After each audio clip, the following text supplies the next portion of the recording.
Actually એમાં કેવું છે ભાઈ, મને કલરથી એલર્જી છે, એટલે હોળી રમવી તો મને ગમતી જ નથી, સહેજ પણ નથી ગમતી.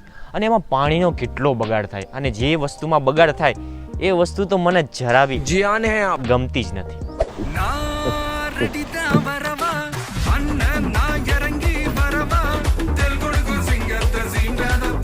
તું કેમ આટલો કોરો કોરો દેખાય છે? હાલે કોરું નહીં દેવાનું હોળીના દિવસે.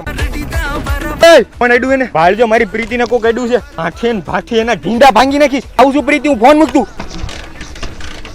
ઓય ચાવી તો ચાલુ કરી લુખા. કરું છું પણ. લે આવો આવો મહેમાન, નવા વરાના રામ રામ. બેહો બેહો. તારો બાપ હોળી છે. તારી ભેગી નો થા. સાંજે જો ભાઈ હોળીની આરતી છે બરોબર, તો 5 કિલો પેંડા મને મારા ઘરે પોગાડી દેજે બરોબર. પછી આપણે હંધાય ભેગા થઈને ગરબા રમવાનું ચાલુ કરવાનું છે, અને રાતે મોડે સુધી ફટાકિયા ફોડ કરવાના છે, કેમ કે આવતા દિવસે નવું વરા ચાલુ થાય છે, તો પછી પતંગ ને દોરો લઈને સાદે ચડી જવાનું. અહીંયા શું કરે?